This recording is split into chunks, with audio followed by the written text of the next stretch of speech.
غرور اور غفلت کا نشہ شراب سے بھی زیادہ ہوتا ہے۔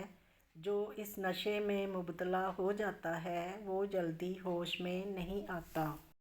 تمہارا رب جس چیز کو تمہارے قریب کر دے اس میں حکمت تلاش کرو، اور جس چیز کو تم سے دور کر دے اس پر صبر کرو۔ زیادہ سوچنا انسان کو ختم کر دیتا ہے، بس دعا کرو اور رب پر چھوڑ دو۔ عجیب لوگ ہیں اس دنیا کے، جب تک ہر بات میں جی جی کرو سب راضی رہتے ہیں، ذرا سا کچھ بول دو اگلی پچھلی یاد کرا دیتے ہیں، بلکہ جو نہیں بھی کیا ہوتا وہ بھی سننی پڑتی ہے۔ اگر تم غلط کو غلط نہیں کہہ سکتے تو تم غلامی کے اعلیٰ ترین درجے پر ہو، اور اگر تم غلط کو غلط نہیں سمجھتے تو تم جہالت کے اعلیٰ ترین درجے پر ہو۔ مجھے پسند ہیں وہ لوگ جو اپنے آپ میں مگن رہتے ہیں، سازشیں نہیں کرتے، نفرتیں نہیں پھیلاتے، بس اپنی دنیا میں خوش اور مطمئن رہتے ہیں۔ جب ہمیں بولنا نہیں آتا تھا تو ہماری ماں بولے بنا سمجھ جاتی تھی، اور آج ہم ہر بات پر کہتے ہیں چھوڑو ماں آپ نہیں سمجھو گی۔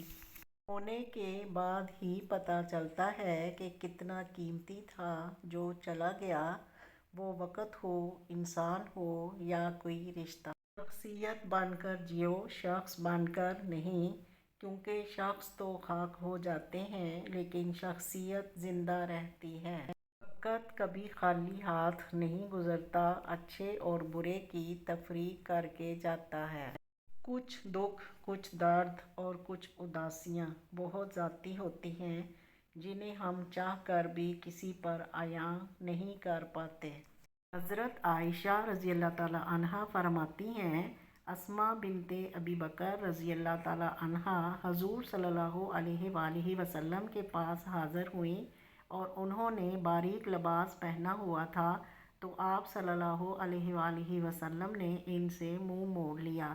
اتنا باریک لباس نہ پہنیں کہ جس سے جسم نظر۔ طرز بھی عجیب ہوتا ہے صاحب، امیر پر چڑھ جائے تو ملک چھوڑ دیتے ہیں اور غریب پر چڑھ جائے تو جسم چھوڑ دیتے ہیں۔ غلطی ہو جائے تو مان لیں اور غلط فہمی ہو جائے تو دور کر لیں۔ ہر چیز ماں کے سکھانے کی نہیں ہوتی۔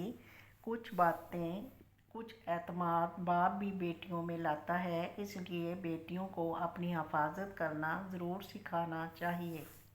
ماں کسی بھی عمر میں آپ سے بچھڑ جائے زندگی کا نقشہ ہی بدل جاتا ہے۔ ماں پہلی اور آخری بہترین دوست ہوتی ہے۔ ماں کو کھونے کا نقصان کبھی پورا نہیں ہو سکتا، لیکن آپ اس نقصان کے ساتھ جینا سیکھ جاتے ہو۔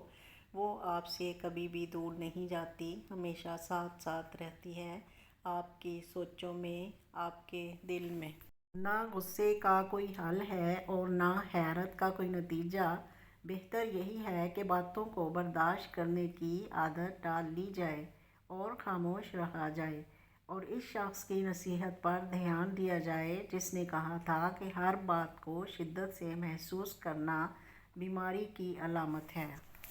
شیخ سعدی اور ان کا بیٹا تہجد پڑھ رہے تھے۔ دعا کے بعد بیٹا بولا، بابا جان سب سو رہے ہیں اور ہم عبادت کر رہے ہیں۔ شیخ سعدی نے اپنے بیٹے کو کہا، جواب میں کتنی خوبصورت بات کہی، اگر دوسروں کے عیبوں پر نظر رکھنی تھی تو بہتر تھا کہ تو بھی سویا رہتا۔